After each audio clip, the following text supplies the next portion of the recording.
सब सारा सेटअप तैयार है। सब कुछ आपके सामने है। आज की क्लास का पीडीएफ भी आपके सामने है और पेजेस भी खुला हुआ है। बच्चे भी मुझे सुन रहे हैं, माइक भी ऑन है और सब कुछ सामने है। क्लास में स्टार्ट कर सकता हूँ। Hello dear student, this is Praveen Kumar Jha. Welcome to unique classes of right way. आज मैं इस सेशन की पहली क्लास ले रहा हूँ। थोड़े टाइम बीत जाने के बाद मैं ये सेशन स्टार्ट कर रहा हूँ, क्योंकि जब बच्चे कॉलेज में एंटर करते हैं तो स्टार्टिंग में उनके लिए मैथ्स एंड स्टैट्स ज़्यादा इंपॉर्टेंट होता है। इकोनॉमिक्स थोड़ा लेट से पिकअप करते हैं वो, और स्टार्टिंग के कुछ चैप्टर्स भी आसान है। नेशनल इनकम, उनको उनको देख करके बच्चों में एक परसेप्शन सी बनती है कि हमारे लिए ज़्यादा इकोनॉमिक्स की ज़रूरत है नहीं, खुद से कर लेंगे हम। ऐसी बात नहीं है। हमने आपके सामने एक इम्पॉर्टेंट यूनिट लेके आज क्लास स्टार्ट कर रहा हूँ। लाइव क्लासेस ये लाइव भी है और साथ साथ आपको इसके रिकॉर्डिंग्स यूट्यूब पे भी मिल जाएंगे। ठीक है बच्चे, क्लियर है? बोल दो यस एक बार। Yes sir. आप आपका जो पूरा सिलेबस है वो 4 पार्ट में बटा हुआ है, 4 यूनिट्स में बटा हुआ है। थोड़ा सिलेबस डिस्कस कर लेते हैं हल्का सा, ज़्यादा नहीं, क्योंकि उसके लिए अलग से भी टाइम निकाल सकते हैं हम लोग सिलेबस डिस्कशन के लिए। पहला है यूनिट 1, और इसमें क्या चीज़ है? सिंपल है, इसका नेशनल इनकम।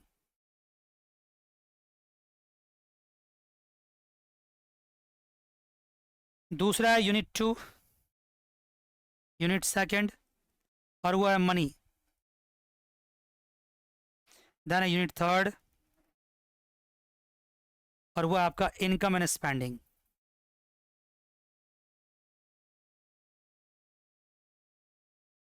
देन है unit 4th, that is what? ISLM model and fiscal policy and monetary policy. लिख लिया आपने? जल्दी बताओ। नहीं लिखना तो कोई बात नहीं, बस देखो, सिर्फ देख लिया। एक्चुअली क्या होता है कि जब बच्चा यूनिट फर्स्ट पढ़ता है, देखता है, तो लगता है कि हम कर लेंगे, 12 से मिलता जुलता होता है। बात भी सही है, काफ़ी हद तक 12th है, लेकिन कुछ हद तक 12 से ऊपर भी है। मनी कुछ उनके लिए नया होता है, कुछ पुराना होता है, लेकिन यूनिट 3 एंड यूनिट 4 तो 100% न्यू है, totally new.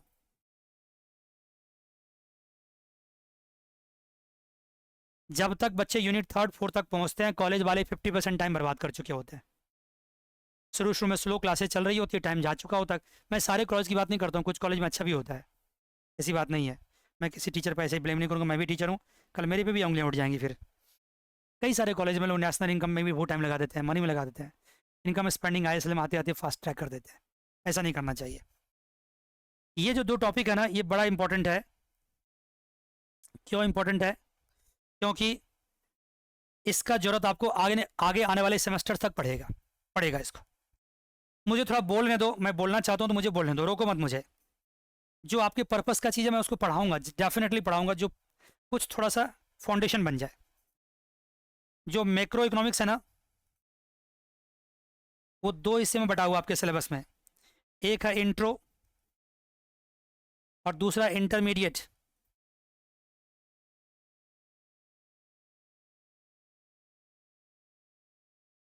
Intro intermediate. Intro आपका है सेमेस्टर 2 में, और इंटरमीडिएट आपका है semester 3rd end semester 4th में। पहले एक बार बोलो यस सर, समझ में आ रही बात? बोलो प्लीज। यस आ रही है। सेमेस्टर 2 तो भी हम पढ़ाएंगे ही पढ़ाएंगे, लेकिन semester 3rd end semester 4th के बारे में थोड़ा सा बोल लेते हैं आपको हम, क्योंकि सेमेस्टर 3rd में जो आने वाला है वो बहुत सारे पॉइंट्स आने वाले हैं उसमें। देखो, सेमेस्टर 3rd में आएगा आपको aggregate demand, aggregate supply, Phillips curve, Okun's law and etcetera. ध्यान से सुनना। अगर मैं पढ़ा रहा हूँ इकोनॉमिक्स तो मैं इसको सारे सेमेस्टर्स के साथ लिंक करके पढ़ाऊंगा ना, ऐसे कुछ भी पढ़ा दूँ ऐसा नहीं होता। मैं टीचर नहीं, मैं कोच हूँ, कोच की जवाबदेही थोड़ी ज़्यादा होती है। सेमेस्टर 4th में फिर आपको क्या पढ़ना पड़ेगा, बोलो जरा? सेमेस्टर 4th में हो गया आपका fiscal policy and monetary policy. And etcetera, और भी बहुत सारे पॉइंट्स होंगे उसमें भी, फिस्कल पॉलिसी मॉनेटरी पॉलिसी के अलावा। मान गए? Yes sir. Fiscal policy monetary policy open economy भी होता है, एक्सेट्रा।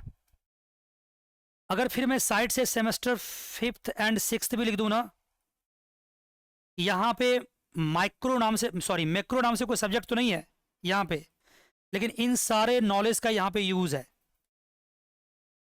जब semester 5th and 6th start होगा ना, तो चाहे इंट्रो मैक्रो हो या intermediate macro, semester 5th and 6th में इसको यूनिवर्सिटी क्या करती है ना, बेशर्मी से ब्रेजनली इस्तेमाल करती है। मैं ये वर्ड यूज़ करता हूँ, उनको कोई शर्म नहीं होता यूज़ करने में। उनको पता होता कि बच्चों को सेमेस्टर 2 में, 3 में और 4th में पढ़ा दिया गया है, तो अब हम क्यों ना उसको पूछें, क्यों ना उसको अप्लाई करें यहाँ पे। ये सारे कॉन्सेप्ट यहाँ पे अप्लाई होंगे। मैं ये बात क्यों बोलना चाहता हूँ, अगर सेमेस्टर 2 में आपने खासकर ये 2 टॉपिक ठीक से नहीं पढ़ा, कौन से 2 topic, income spending, fiscal policy, monetary policy and ISL model, तो डेफिनेटली मान लो कि आप ये चीज़ में प्रॉब्लम करोगे, गारंटी है। क्योंकि आईएसएल मॉडल आपको नहीं आता है तो आप एग्रीगेट डिमांड डिराइव नहीं कर पाएंगे। मानते हो बच्चे? आईएसएल मॉडल आपको नहीं आता है तो आप ओपन इकोनॉमी नहीं पढ़ पाओगे सेमेस्टर 4th में। तो कुल मिलाकर के ये complete semester 2, semester 3 end semester 4th पढ़ने के बाद कंप्लीट मैक्रो इकोनॉमिक्स तैयार होता है।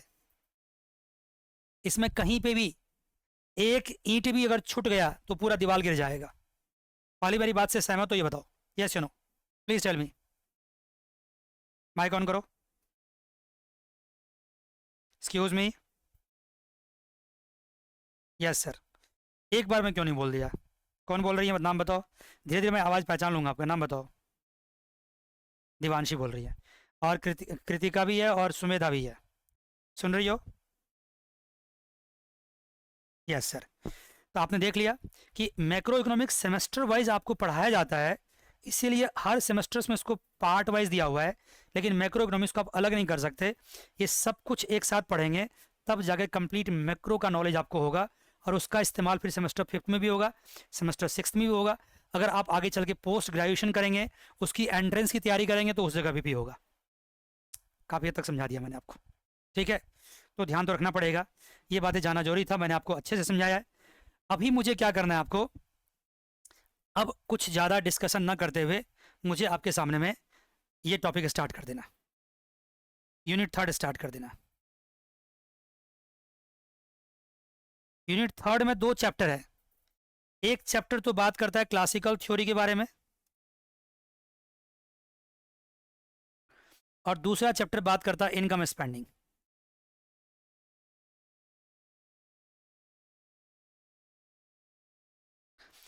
मुझे चाहिए कि क्लासिकल थ्योरी में पहले पढ़ा लेता, लेकिन मैं शुरू से ही ना क्लासिकल थ्योरी पहले नहीं पढ़ाता हूँ, पहले मैं इनकम स्पेंडिंग पढ़ाता हूँ। इनकम स्पेंडिंग पढ़ाने के वक्त में जो क्लासिकल थ्योरी की थोड़ी ज़रूरत पड़ती है ना, वो मैं यहाँ पे इनकॉर्पोरेट कर लेता हूँ। इनकम स्पेंडिंग पढ़ाना ज़्यादा जरूरी है। क्लासिकल थ्योरी तो हम कर ही लेंगे, थोड़ा 2-4 क्लास में हो जाएगा, लेकिन इसमें ज़्यादा क्लास लगता है, 10-12 क्लासें लग जाते हैं इसमें। मेरा अपना सीक्वेंस से पढ़ाना तो कोई फ़र्क नहीं पड़ता है, ये भी मुझे ही पढ़ाना है, ये भी मुझे ही पढ़ाना है, तो पढ़ा लेता हूँ, क्या फ़र्क पड़ता है। तो मैं पहले इसमें क्या स्टार्ट करूँगा, इनकम स्पेंडिंग।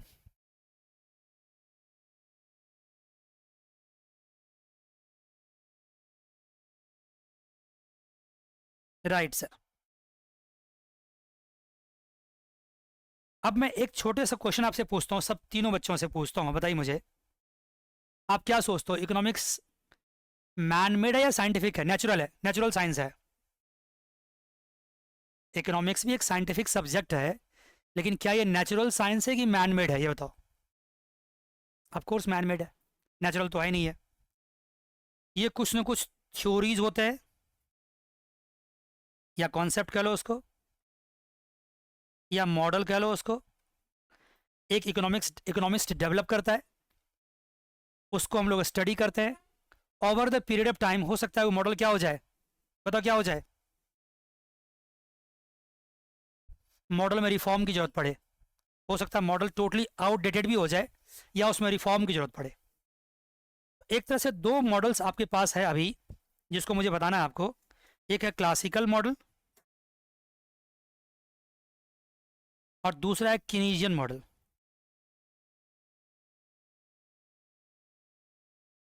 वैसे आपसे मुझसे पूछें आप तो मॉडल और भी हैं, कौन कौन सा? एक है मोनेट्रिस्ट, मोनेट्रिस्ट भी है, ये अलग थ्योरी है। ये business cycle approach, real business cycle approach, ये अलग है।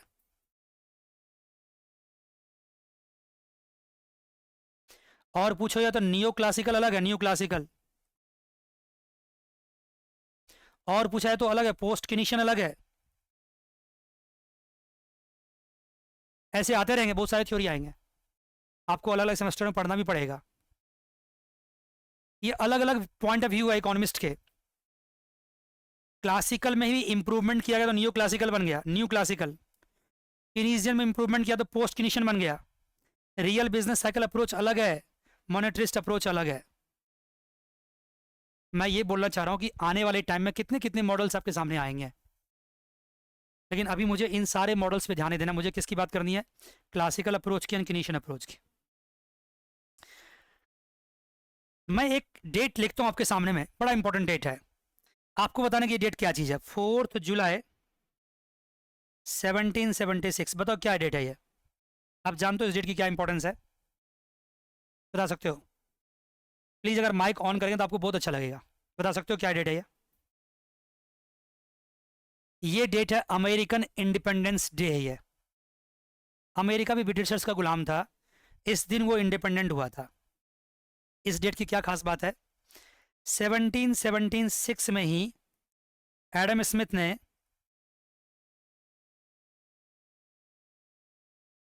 वेल्थ ऑफ नेशन एक बुक लिखा था। नाम सुना है क्या? नाम सुना है बच्चा? बोलो ना। आपको माइक, वेल्थ ऑफ नेशन सुना है नाम? राइट सर, बहुत अच्छी बात है फिर तो। 1776 में एडम स्मिथ को फादर ऑफ मॉडर्न इकोनॉमिक्स भी कहा जाता है। आज का जो इकोनॉमिक्स है उसका फादर भी कहा जाता है। हालांकि मैं ये कहना चाहता हूँ कि इकोनॉमिक्स की शुरुआत यहाँ से नहीं हुई है, इकोनॉमिक्स की शुरुआत एक्चुअली इंडिया से हुई है। हमारे लिए जो फादर ऑफ इकोनॉमिक्स है वो कौन है, बता सकते हो? चाणक्य, नाम सुना है क्या? जिसको कौटिल्य भी कहते हैं। उन्होंने अर्थशास्त्र नाम की बुक आज से 2000 साल से पहले ही लिख चुके हैं। वो 1 ईस्वी से पहले ही वो लिख चुके हैं अर्थशास्त्र में बुक, चाणक्य ने। नाम सुना है क्या उनका? लेकिन मॉडर्न डे में हम उसके इकोनॉमिक्स को भी नहीं पढ़ेंगे, हम किसका पढ़ेंगे? एडम स्मिथ, और उसके बाद के इकोनॉमिक्स का पढ़ेंगे। बिल्कुल सही बात। तो क्या सर एडम स्मिथ ने जब वेल्थ ऑफ नेशन लिखा और उसने जो प्रोडक्शन साइड ऑफ इकोनॉमिक्स की बात करी, प्रोडक्शन साइड ऑफ इकोनॉमिक्स, या यूं को supply side of economics,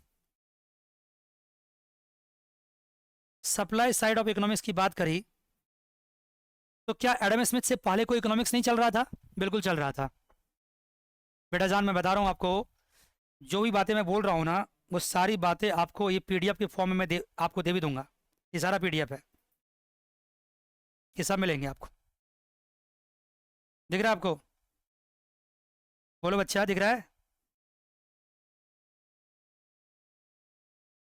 excuse me, yes sir, सब मिलेंगे आपको। और मैं आपको कह रहा हूं कि ये सब्जेक्ट ऐसा नहीं है कि मैथमेटिक्स है तो सीधे आए और न्यूमेरिकल सॉल्व करना स्टार्ट कर दें। ये मैनमेड सब्जेक्ट है, इसमें बहुत सारे न्यूमेरिकल्स आएंगे। आपके एग्जाम में न्यूमेरिकल ओरिएंटेड क्वेश्चन भी पूछे जाएंगे, क्वेश्चन ही पूछे जाएंगे, लेकिन सीधे हम न्यूमेरिकल पे जंप कर जाएंगे ऐसा पॉसिबल नहीं है। मुझे कुछ ना कुछ फाउंडेशन तो बनाना पड़ेगा, पर्सपेक्टिव में क्रोनोलॉजिकली आपको समझाना पड़ेगा, तब जाके आपके दिमाग में कहानी बसेगी। अदरवाइज अगर आप ऐसा नहीं समझेंगे तो हर जगह आप अटकेंगे, आपको रटना पड़ेगा, कुछ पैराग्राफ बना के रटना पड़ेगा, और एग्जाम में लिख के आ जाओगे, पता नहीं क्या लिख के बस लिख के आ जाओगे। मेरी बात सुनोगे, सिस्टमेटिक सुनोगे, तो फिर आपको लगेगा यार सब कुछ का एक लॉजिक है, कुछ वजह है, ऐसा क्यों हुआ है। अब मैं बताता हूँ कि आपको एडम स्मिथ ने वेल्थ ऑफ नेशन क्यों लिखा और इनके जो सप्लाई साइड ऑफ इकोनॉमिक्स था, अब ये सप्लाई साइड ऑफ इकोनॉमिक्स क्या होता है, बात करेंगे इसके बारे में।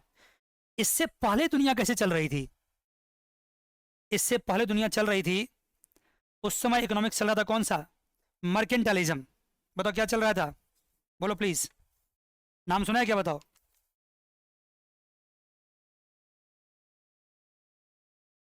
नहीं सुना है, मुझे इसका आवाज चाहिए, किसका, दिव्यांशी का। सुन रखा है, बताओ क्यों नहीं सुन रखा है। उससे पहले चल रहा था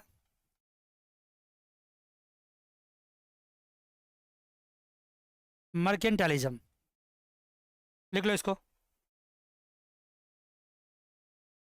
मर्केंटालिज्म चल रहा था। सर ये क्या चीज़ है, ये वर्ड जो है ना वो मर्चेंट से आया है। ये समझ लो जैसे कैपिटलिज्म था वहां पे, ये वर्ड भी यूज कर सकते हो इसमें। सर मर्केंटलिज्म में क्या होता था, समझना चाहोगे, बताओ प्लीज टेल मी। आप नहीं भी समझना चाहोगे तो भी मुझे समझना पड़ेगा ही, समझाना पड़ेगा ही। इस कॉन्सेप्ट को देने वाले इकोनॉमिस्ट जो थे वो मर्केंटालिस्ट कहलाए, क्या कहलाए,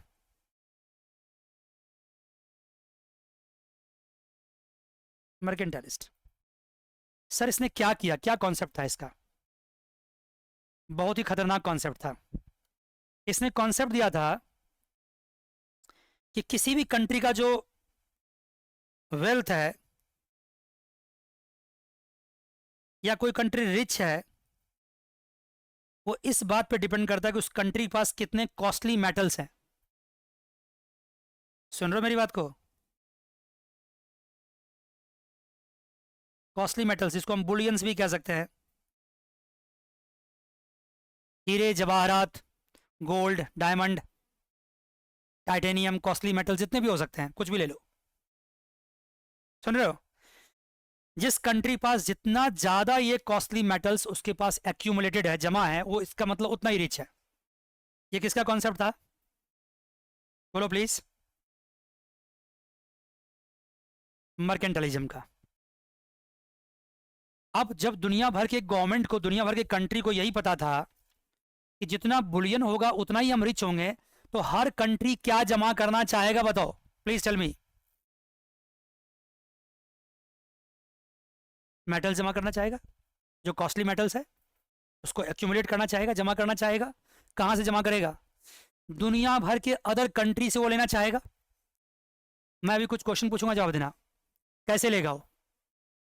मान लो एक एग्जांपल लो, इंग्लैंड है, सपोज करो इंग्लैंड है, आज मर्केंटलिज्म का टाइम चल रहा है, इंग्लैंड को बुलियन चाहिए इंडिया से, कैसे लेगा वो, इंडिया से वो ट्रेड करेगा, इंडिया को अपना सामान एक्सपोर्ट करेगा, और सामान एक्सपोर्ट करके बदले में इंडिया से क्या मांगेगा वो, टेल मी प्लीज, बोलो ना। कॉस्टली मेटल्स डिमांड करेगा, मुझे गोल्ड दो, मुझे डायमंड दो, मुझे बुलियन दो, लाइक दैट। तो इससे क्या होगा कि जो जो इंग्लैंड है या फिर जो भी यूरोपियन कंट्रीज थे उस जमाने में, उसने अपने एक्सपोर्ट को ज्यादा क्या किया, प्रमोट किया, एक्सपोर्ट को प्रमोट किया। इसके वजह से क्या किया उसने, एक्सपोर्ट को प्रमोट किया, प्रमोशन ऑफ एक्सपोर्ट।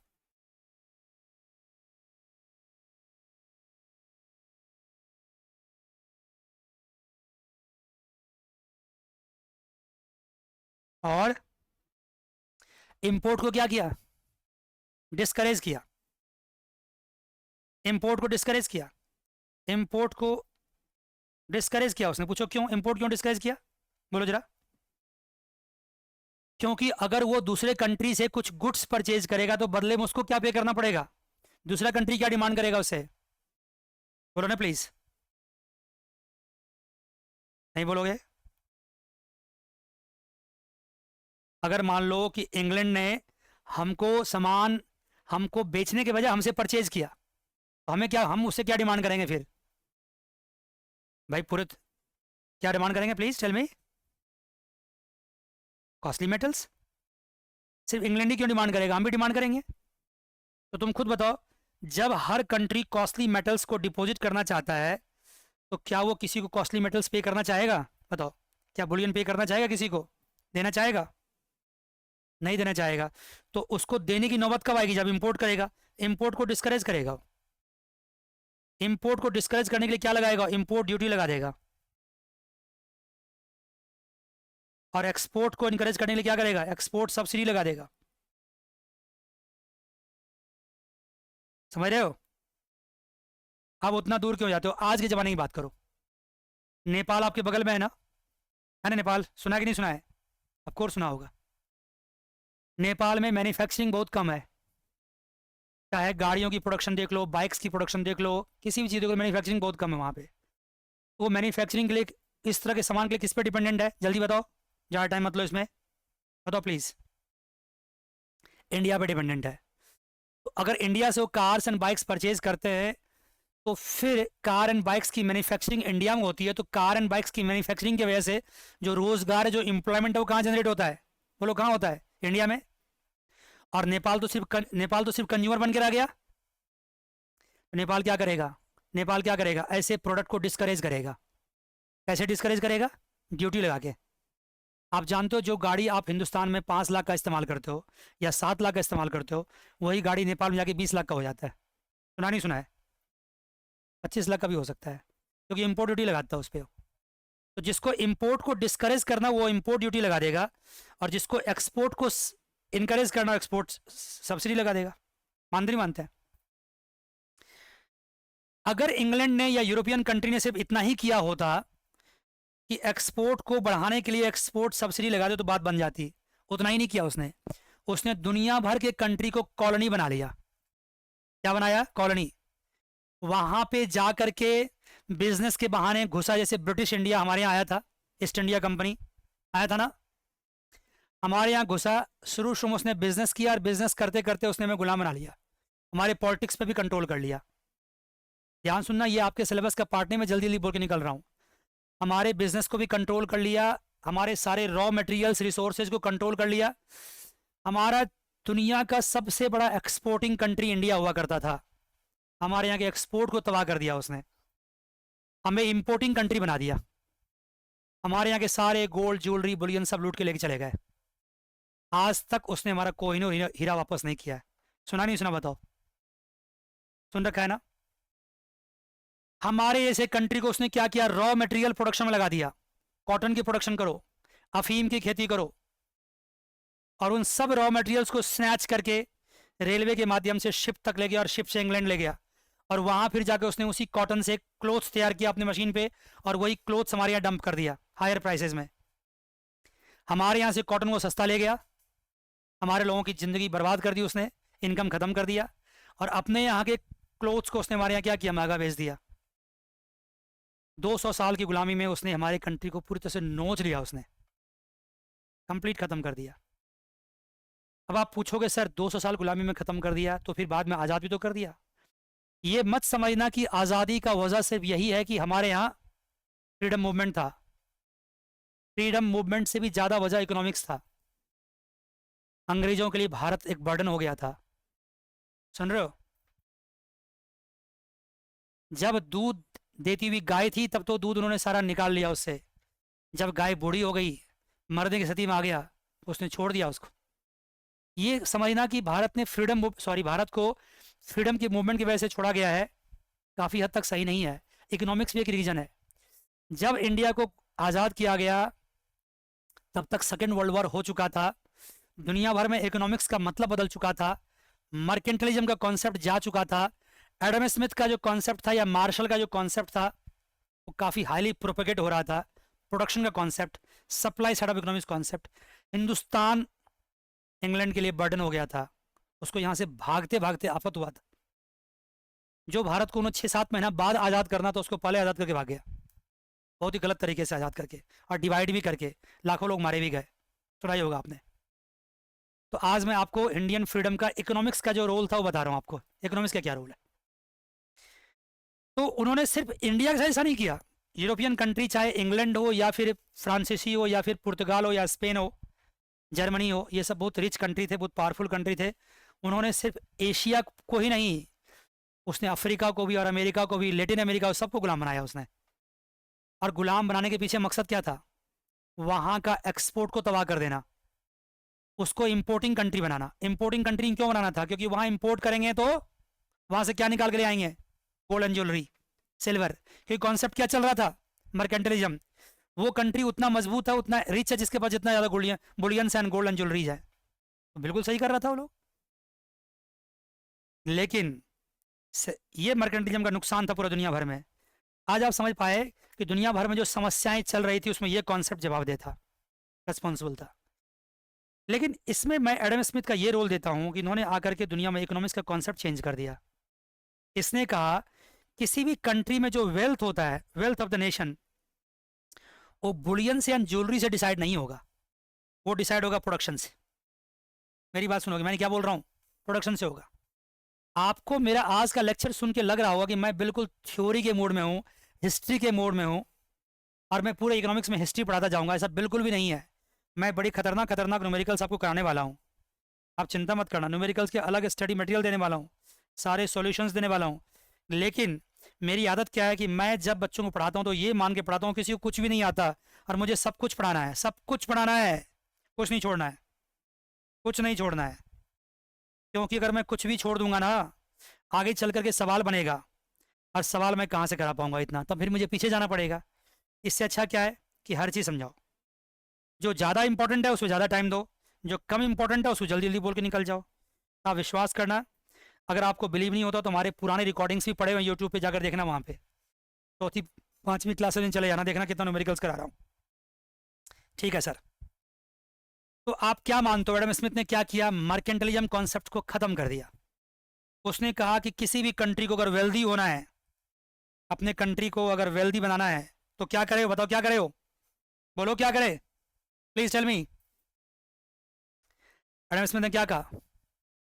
अगर कंट्री को वेल्दी बनाना तो क्या करना पड़ेगा? दिव्यांशी, क्या करना पड़े? क्या करना होगा? ये बातें तो हो चुकी, तो मर्केंटलिज्म था। अब मैं बात करूं एडम स्मिथ का। एडम स्मिथ ने क्या कहा? अगर आपको रिच बनना है तो एक्सपोर्ट इंपोर्ट इस पे ध्यान मत दो। किस पे ध्यान दो? प्रोडक्शन पे। क्या कहा उसने? Tell me please. Increase the production. उसने कहा अपने यहाँ प्रोडक्शन बढ़ाओ तो आप क्या बनोगे? रिच बनोगे, आपके कंट्री का वेल्थ बढ़ेगा। ऐसा उसने क्यों कहा? बता सकते हो क्यों कहा? ऐसा इसलिए कहा, अगर प्रोडक्शन होगा तो फैक्टर ऑफ प्रोडक्शन की जरूरत पड़ेगी। फैक्टर ऑफ प्रोडक्शन कौन कौन सा होता है? बोलो प्लीज। अब जो बोल रहा हूँ ना आपको समझ में आएगा ज़्यादा जल्दी, क्योंकि पढ़ रखा आपने। Land, labour, capital and entrepreneurship. अगर ये फैक्टर ऑफ प्रोडक्शन यूटिलाइज होगा तो जो लैंड देगा आपको उसको क्या मिलेगा? रेंट। जो लेबर देगा उसको मिलेगा वेज। जो कैपिटल देगा उसको मिलेगा इंटरेस्ट। जो एंटरप्रेन्योरशिप देगा उसको मिलेगा प्रॉफिट।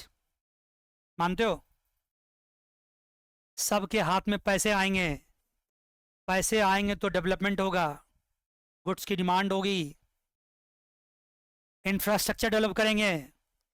कहीं पे भी अगर प्रोडक्शन होता है तो प्रोडक्शन से पहले फैक्ट्रियां लगती है ना? बताओ। और फैक्ट्रीज लगने से पहले वहाँ क्या होता है? इंफ्रास्ट्रक्चर बनते हैं, रोड, इलेक्ट्रिसिटी, पानी, सबका डेवलपमेंट होता है, नहीं होता? बताओ। तो पूरे दुनिया में जो मर्केंटलिज्म चल रहा था ना, इसको खत्म करके एडम स्मिथ ने नया कॉन्सेप्ट दिया प्रोडक्शन का, और कहा अगर आपको वेल्दी बढ़ना तो प्रोडक्शन पर ध्यान दो। एक्सपोर्ट इंपोर्ट कोई मायने नहीं रखता है, अपने कंट्री में प्रोडक्शन करो। प्रोडक्शन करोगे तो आपके लोग बिजी होंगे, लेबर बिजी होंगे, जमीन पे काम होगा, कैपिटल लगेगा और प्रॉफिट भी आएगा। सही का गलत का बताओ? बोलो ना प्लीज। सही कहा उसने। उनके ऐसा कहने के साथ ही और भी इकोनॉमिस्ट्स आए जो इनको सपोर्ट किया। किनको? एडम स्मिथ को। उसकी बातों को और आगे ले गया। कौन कौन थे? उसके अलावा थे आपको रिकार्डो, सुना होगा आपने आप, जे.एम. मिल्स, ऐसे बहुत सारे आए। ठीक है, Adam Smith, Ricardo and J S mills. तो खासकर स्मिथ का रिकार्डो एंड जेएस मिल्स का, इसका बड़ा इंपॉर्टेंट योगदान था। लेटर ऑन फिर आए मार्शल, आए फिर पीगो, ठीक है ना, ऐसे और भी इकोनॉमिस्ट आए लेटर ऑन। इन सब ने सिर्फ एंड सिर्फ प्रोडक्शन को इंपॉर्टेंस दिया। तो जब दुनिया भर में मर्केंटलिज्म खत्म हो गया तो दुनिया भर के जो कंट्री जिसको ऑलरेडी गुलाम बनाया गया था, जिसके लिए कॉलोनी बना के रखा गया था, वो क्या होने लगे बताओ, क्या होने लगे? वो खुद ब खुद धीरे धीरे करके क्या होने लगे? आज़ाद होने लगे। इंग्लैंड ने या फिर यूरोपियन कंट्रीज़ ने बहुत सारे कंट्रीज़ को, बहुत सारे दुनिया भर के कंट्रीज़ को उन्होंने कॉलोनी बना रखा था, धीरे धीरे करके उसको छोड़ने लगा, उसको आज़ाद करने लगा। मानते हो? आपको क्या लगता है दुनिया भर में जो आज़ादी आई उसके पीछे क्या कॉन्सेप्ट था? किसका रोल था? वहां जो फ्रीडम मूवमेंट चल रहा था उसका रोल था? टेल मी प्लीज, बोलो ना। जो वहां फ्रीडम मूवमेंट चल रहा था उसका रोल था? बताओ। आपके जो कंट्री आज़ाद हुए उसमें आप क्या मानते हो कि सिर्फ फ्रीडम मूवमेंट का रोल था? नहीं सर, इकोनॉमिक्स का भी रोल था। अब अगर कोई पूछे आपसे ना, पढ़ा लिखा बंदा पूछे तो आप कहोगे यस सर, इकोनॉमिक्स का भी रोल था।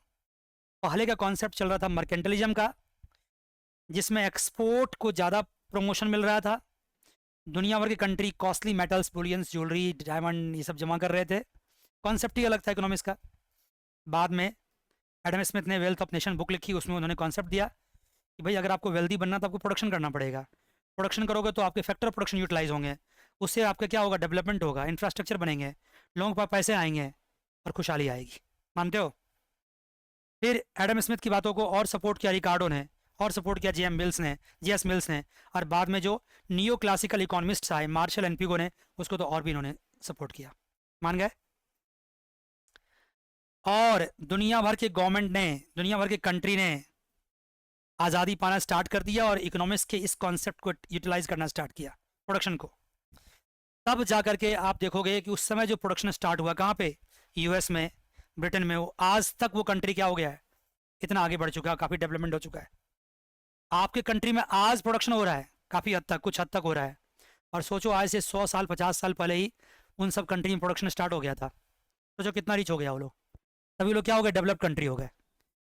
लेकिन एक डेट आया 1930, एक ईयर आया।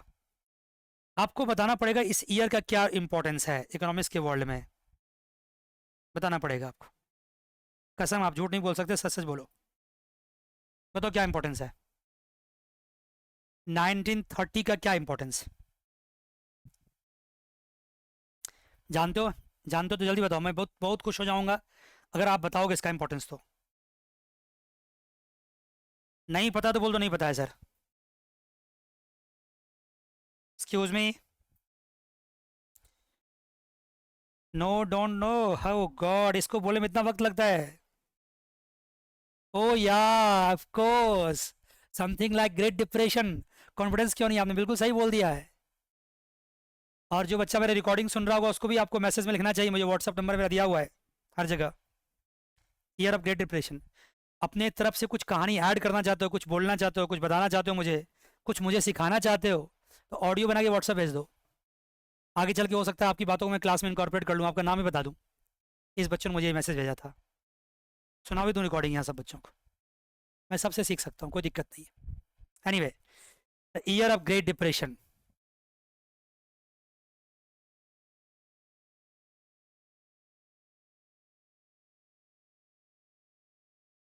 आता था आपको? किसको किसको आता था? कृतिका को आता था? Excuse me, year of great depression क्या हुआ था सर इसमें? 1776 में जो कहानी स्टार्ट हुई, किसकी? एडम स्मिथ से स्टार्ट हुई। एडम स्मिथ ने क्या कहा था?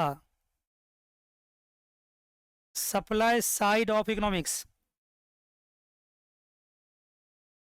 इसमें बहुत बातें होने वाली भाई। Long run in economics, production की बात कही थी इसने। इनके जो कॉन्सेप्ट थे वो कॉन्सेप्ट से दुनिया चल पड़ा। लेकिन और दुनिया काफ़ी प्रोग्रेस भी किया, काफ़ी खुशहाली भी आई दुनिया में, बहुत सारे कंट्री को फ्रीडम भी मिल गया। लेकिन 1930 में आकर के ग्रेट डिप्रेशन हो गया, मतलब मार्केट पूरा स्लम्प, बैठ गया, रिसेशन आ गया। हाईएस्ट फॉर्म ऑफ रिसेशन को बोलते हैं डिप्रेशन। सुसाइड शुरू हो गए दुनिया भर में, एम्प्लॉयमेंट चले गए, नौकरियां चली गई, लोगों के जमीन जायदाद बिकने लगे, खाने के लाले पड़ गए, इतना बुरा स्थिति हुआ। वजह क्या था इसका? 1914 से लेकर 1920 तक बता सकते हो क्या हुआ था? बता सकते हो क्या हुआ था? किसी को पता है? वर्ल्ड वॉर फर्स्ट, याद है? जब वर्ल्ड वॉर फर्स्ट हुआ था तो ऑफ कोर्स 1920 के बाद ही इसके रिपरकशंस दिखने लगे थे। बेटा जान, मैं बता रहा हूँ, बहुत इंपॉर्टेंट चीज़ है सब चीज़। सिर्फ एंड सिर्फ मार्क्स लाना, सवाल करना इंपॉर्टेंट नहीं है। आप ना कोई 12th क्लास के बच्चे नहीं है, आप आगे चल के लेक्चरर बनेंगे, प्रोफेसर बनेंगे, इकोनॉमिस्ट बनेंगे। आपको सब कुछ जाना चाहिए। सिर्फ ये मतलब नहीं रहना चाहिए कि बस किसी तरह से पढ़ लिया हो गया। वेट करो ना, अब तो रिकॉर्डिंग ही है। मुझे क्या है, अगर आपको लगता है मैं बहुत ज़्यादा खींच रहा हूँ तो 200 पे कर लो, इसको स्पीड को बढ़ा लो, और क्या। लेकिन सुन लो जरूर, कम से कम एक बार जरूर सुनना चाहिए। किसको ज़्यादा बोलना अच्छा लगता है? मुझे भी ज़्यादा बोलना अच्छा नहीं लगता, लेकिन जरूरत है इसलिए मुझे बोलना पड़ रहा है। एक क्लास की बात, अगली क्लास से मैं देखना अपने आप आपका सब कुछ शेप लेने लगेगा प्रॉपर तरीके से। वर्ल्ड वॉर फर्स्ट 1914 से 1920, जब दुनिया वर्ल्ड वॉर में जाएगा तो उसका असर तो इकोनॉमी में पड़ेगा ही। वॉर का सबसे बुरा असर इकोनॉमी में पड़ता है। आपसे ज़्यादा कौन समझ सकता है इस बात को? क्योंकि आप आज जिस दुनिया में जी रहे हैं वहाँ भी वॉर चल रहा है, नहीं चल रहा? बताओ, बता सकते हो किसका किसका वॉर चल रहा है? किसका? ईरान और ईरान, इजराइल, और अमेरिका भी इजराइल के साथ खड़ा है। और एक और वॉर चल रहा है बहुत दिनों से, कौन सा वॉर है? Russia Ukraine. कितना मुश्किल है वॉर के समय में अपने कंट्री को बचाना, बहुत मुश्किल होता है। क्योंकि जो पूरा का पूरा मिडल ईस्ट है वॉर में है, और मिडल ईस्ट से हमारे यहाँ फ्यूल आता है ना, ज़्यादातर फ्यूल। अगर वॉर समय पे ख़त्म नहीं हुआ तो सोचो ऑफ कोर्स क्या होने वाला है हमारे यहाँ भी? इन्फ्लेशन होने वाला है, बहुत तगड़ा इन्फ्लेशन होने वाला है। गवर्नमेंट अपने लेवल पे कोशिश करेगी दूसरे कंट्री से कुछ परचेज करने का, लेकिन फिर भी आएगा ना, कुछ ना कुछ तो आएगा ही। अगर लंबा खींच गया तो लंबा आएगा। वही बात है, 1914 से 1920 तक फर्स्ट वर्ल्ड वॉर हुआ था, तो उसका रिपरकशंस इकोनॉमी में दिखने लगा। और आते आते 1929 और 30 आते तो हद हो गया था, ग्रेट डिप्रेशन हो गया बहुत ज़बरदस्त तरीके से। मार्केट बैठ गया, डिमांड खत्म हो गई, गुड्स बिकना बंद हो गए, प्रोडक्शन पाइलअप होने लगा, स्टॉक बर्बाद होने लगे। और दुनिया भर के कंट्रीज के जो गवर्नमेंट थी वो किसके पास पहुंच रहा है? इकोनॉमिस्ट के पास। एक्सक्यूज मी, कहां पहुंच रहा है? बोलो ना भाई, तुम बीमार पड़ोगे तो कहां जाओगे? अगर बीमार पड़ोगे तो डॉक्टर पास जाओगे ना। तो दुनिया भर की कंट्री कहां जाएगी? इकोनॉमिस्ट के पास। दुनिया भर के कंट्री जब इकोनॉमिस्ट के पास गए, उनसे पूछा कि भाई इसका समाधान कैसे होगा, कैसे सॉल्व होगा? उस समय के जो इकोनॉमिस्ट थे उसने क्या कहा? समाधान होगा, कैसे होगा? लॉन्ग रन में होगा। कहाँ होगा? लॉन्ग रन में। क्योंकि इन इकोनॉमिस्ट ने क्या कहा था? इन इकोनॉमिस्ट ने गवर्नमेंट के इंटरवेंशन को बैन कर दिया था। अगली क्लास में बताऊंगा इसके बारे में, बहुत अच्छी बात होगी अगली क्लास में, बहुत अच्छी बात होगी। गवर्नमेंट के इंटरवेंशन को बैन कर दिया था, मनी को न्यूट्रल बता दिया था, no fiscal policy, no monetary policy, कुछ मत करो, इकोनॉमी को अपने आप चलने दो। सिर्फ गवर्नमेंट क्या करे? लेवल प्लेइंग फील्ड क्रिएट करे, इक्वल अपॉर्चुनिटी दे लोगों को, इकोनॉमी में पार्टिसिपेट ना करे, इकोनॉमी को न्यूट्रल रहने दे, चलने दे खुद से खुद। जब दुनिया भर की गवर्नमेंट ने देखा कि दुनिया भर के लोग मर रहे हैं, इकोनॉमी बर्बाद हो रहा है, नौकरियां जा रही है, बच्चे नहीं बच पा रहे हैं, घर फैमिली खत्म हो रही है, इकोनॉमिस्ट का जवाब क्या था? कि ये तो ठीक होगा, लेकिन अपने आप से कब? लॉन्ग रन में। लॉन्ग रन मतलब क्या? 1 ईयर, 2 ईयर, 3 ईयर और 20 year, what ever. Long year को डिफाइन नहीं कर सकते हम, एक्सक्यूज मी, मानते हो? तो इसका मतलब 20 साल में ठीक होगा, 25 साल में ठीक होगा। अगर ऐसा होगा फिर तो पूरी जनरेशन खत्म हो जाएगी, भुखमरी का शिकार, पुवर्टी, हंगर, थ्रस्ट सब होगा। दुनिया भर में बीमारियां फैलेंगी, ये कोई समाधान नहीं हुआ। लेकिन इसके पास तो कोई और समाधान था ही नहीं, क्योंकि ये लॉन्ग रन की बात करता था। अगली क्लास में और क्लियर करूंगा इसको। तो फिर क्या हुआ कि सामने आए एक इकोनॉमिस्ट, 1930 से 1936 तक उन्होंने स्टडी किया, और वो कैम्ब्रिज यूनिवर्सिटी में पढ़ते थे। उनका नाम था जॉन मेनार्ड कीन्स, और उनके फ्रेंड्स ये आए। इन्होंने पूरे डेटा को स्टडी किया, पिछले 100 साल के डेटा को, और तब जाकर इसने एक नया कॉन्सेप्ट दिया। उसका नाम क्या रखा है इसने? इसने नहीं रखा, इसके फॉलोअर्स ने रखा, कीनीशियन इकोनॉमिक्स।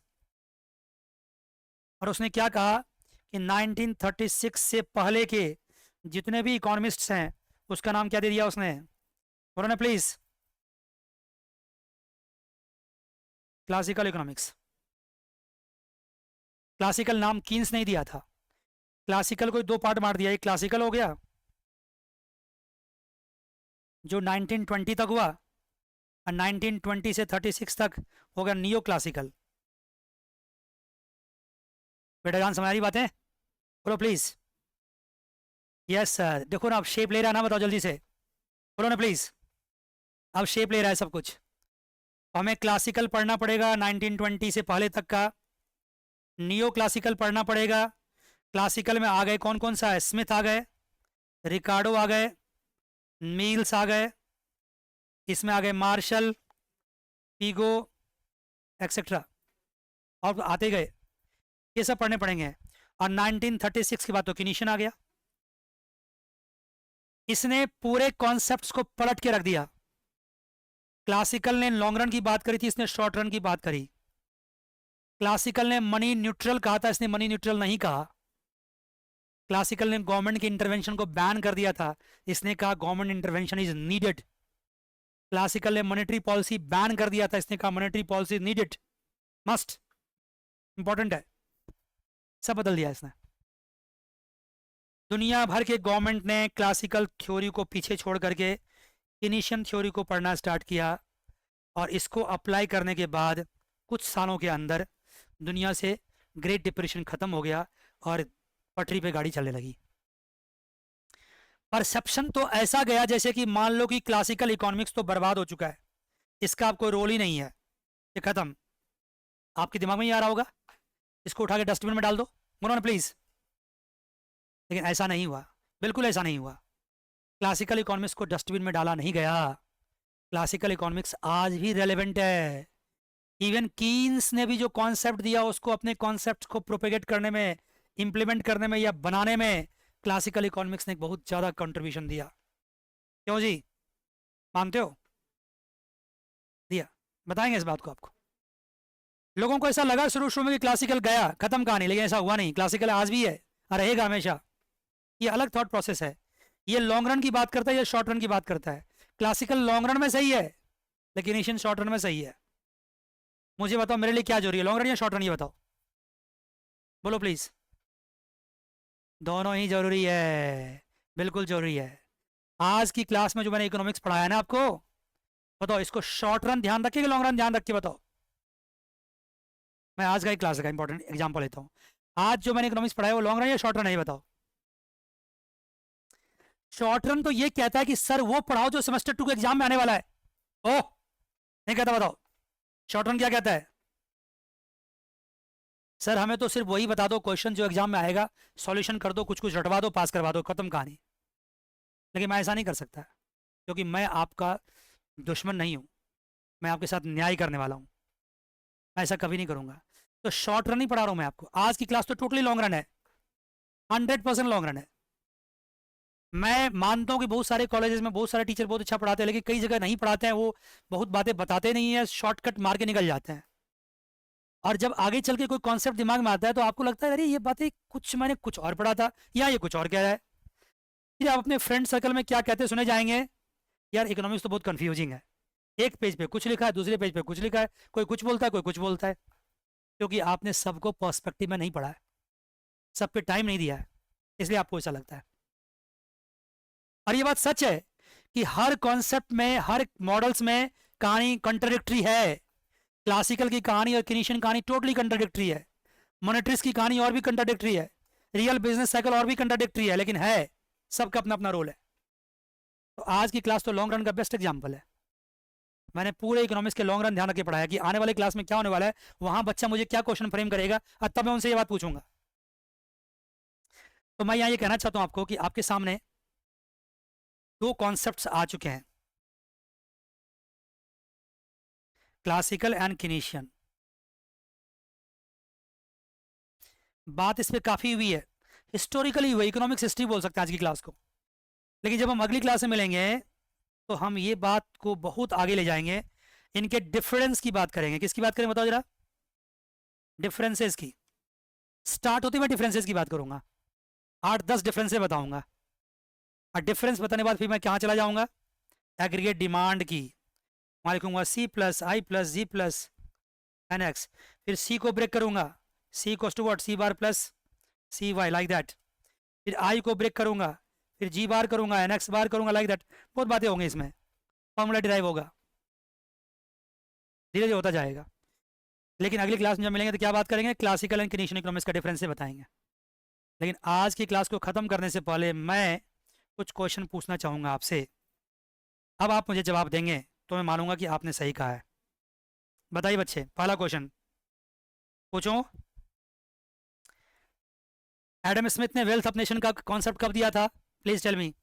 माइक ऑन करो, बस 2 मिनट में 2-3 क्वेश्चन पूछूंगा, क्लास खत्म कर दूंगा। बताओ जल्दी से। एडम स्मिथ ने वेल्थ ऑफ नेशन कॉन्सेप्ट कब दिया था? एक्सक्यूज मी, क्यों नहीं आवाज आ रही है? बताइए कब दिया था कॉन्सेप्ट? एडम स्मिथ ने 1776 में, आपके सामने दिख रहा है। एडम स्मिथ ने क्या कहा था? अगली क्लास में ज्यादा बात होगी। क्या कहा था उसने? कौन से इकोनॉमिक्स की बात करी उसने? इकोनॉमिक्स में किसको प्रमोट करने की बात करी उसने? प्रोडक्शन की। प्रोडक्शन से क्या होगा? फैक्टर ऑफ प्रोडक्शन यूटिलाइज होंगे। कौन कौन? Labour, land, labour, capital, entrepreneurship. Land को कौन सा इनकम मिलेगा? रेंट। लेबर को क्या मिलेगा? वेज। कैपिटल क्या मिलेगा? इंटरेस्ट। एंटरप्रेन्योरशिप को प्रॉफिट। फायदा सबको होगा। नेट रिजल्ट क्या होगा? इकोनॉमी डेवलप करेगा। इसी वजह से हमारे जो यूरोपियन कंट्रीज है या अमेरिकन कंट्रीज काफी डेवलप कर चुका है। लेकिन सबसे बड़ा इंपॉर्टेंट क्वेश्चन है कि इससे पहले एडम स्मिथ के वेल्थ ऑफ नेशन जो उन्होंने बुक में कॉन्सेप्ट दिया प्रोडक्शन का, सप्लाई साइड ऑफ इकोनॉमिक्स का, उससे पहले कौन सा इकोनॉमिक्स चल रहा था दुनिया भर में? टेल मी प्लीज, क्या चल रहा था? बोलो ना। आपके सामने दिख रहा है फिर भी नहीं बोलना चाह रहे हो। पहले कौन सा इकोनॉमिक्स चल रहा था? कॉन्सेप्ट क्या चल रहा था? मर्केंटलिज्म। उसमें क्या कॉन्सेप्ट था? कौन सा कंट्री रिच होगा, वेल्दी होगा, जिसके पास क्या हो गए? कॉस्टली मेटल्स होंगे, बुलियंस होंगे। और इसको अचीव करने के लिए कंट्री ने क्या किया? एक्सपोर्ट सब्सिडी देके एक्सपोर्ट बढ़ाया, इंपोर्ट ड्यूटी देके इंपोर्ट को खत्म किया, दुनिया भर की कंट्री में कॉलोनी बनाई, कॉलोनी बना के वहां स्नैचिंग किया वहां के रॉ मटेरियल्स को, और अपने फिनिश गुड्स कॉस्टली दाम में डंप किया। कॉन्सेप्ट यही था। लेकिन मर्केंटलिज्म के खत्म होने बाद प्रोडक्शन की कहानी स्टार्ट हुई। अच्छा हुआ बुरा हुआ ये बताओ? अच्छा हुआ ना? कुछ क्लासिकल इकोनॉमिस्ट के नाम बताओ। आपके सामने दिख रहा है, Smith, Ricardo, JS Mills, Marshall and Pigou. Different different time period में। ग्रेट डिप्रेशन का ईयर कौन सा है? Please tell me. 1930। तब तक इकोनॉमिक्स 1776 से 1930 तक इकोनॉमिक्स का जो वर्ल्ड था ना वो हनीमूनिक पीरियड में था। कौन से कॉन्सेप्ट से? एडम स्मिथ के कॉन्सेप्ट्स, क्लासिकल इकोनॉमिक्स के कॉन्सेप्ट्स। दुनिया आगे बढ़ रही थी। ग्रेट डिप्रेशन में किसने कंट्रीब्यूट किया? फर्स्ट वर्ल्ड वॉर ने, 1940 से 1914 से 20 तक। और ग्रेट डिप्रेशन को खत्म कैसे किया जा सका? कौन से कॉन्सेप्ट से? Please tell me. किसने न्यू कॉन्सेप्ट दिया? जेएम कीन्स ने। क्या कॉन्सेप्ट दिया उसने? शॉर्ट रन इकोनॉमिक्स का। इसने कॉन्सेप्ट दिया डिमांड साइड का, सप्लाई साइड नहीं, डिमांड साइड ऑफ इकोनॉमिक्स। और अब एक लास्ट क्वेश्चन, लास्ट क्वेश्चन मैं पूछ लेता हूँ, लेकिन इसका मतलब ये नहीं कि आप क्लास से चले जाएंगे। मैं क्लास को बंद भी कर दूंगा तो भी आपको 1 मिनट रुकना है। लास्ट क्वेश्चन है कि मुझे बताइए कि मैं अगली क्लास में क्या करने वाला हूँ। Please tell me. सबसे इंपॉर्टेंट क्वेश्चन है। Classical framework and Keynesian framework का डिफरेंसेस बताने वाला हूँ। मानते हो? तो क्या आपने सर आज डिफरेंस नहीं बताए? बिल्कुल नहीं बताए। आज तो मैंने बस इंट्रोडक्शन दिया है। अगली क्लास में से डिटेल डिफरेंसेस होगा। तो क्या सर आज की क्लास को हम ना पढ़ें तो चलेगा? एक बार जरूर पढ़ लेना, 200 के स्पीड पे, 150 के स्पीड पे पढ़ना, सुन लेना कि कॉन्सेप्ट क्या है। सर अगली क्लास भी छोड़ सकते हैं? बिल्कुल नहीं। अगली क्लास में 125 स्पीड करना, 1.25 कर देना, ज़्यादा स्पीड मत करना। उसकी अगली क्लास 1 पे रखना, बिल्कुल मत बढ़ाना। आपकी क्लासेस में क्या क्या मिलने वाले हैं ये आपके सामने पीडीएफ होगा। हर चैप्टर्स के अलग अलग पीडीएफ्स होंगे, उसके न्यूमेरिकल्स क्वेश्चंस होंगे, जो एग्जाम में आएगा सब कुछ होगा। रिकॉर्डिंग लेक्चर्स भी आपको मिलेंगे, ठीक है ना? ये सारी बातें आपको मिलेंगी। अगली क्लास में इंतजार कीजिए। आज का इतना ही, अगली क्लास में फिर मिलेंगे। God bless you all, take care, bye bye and see you.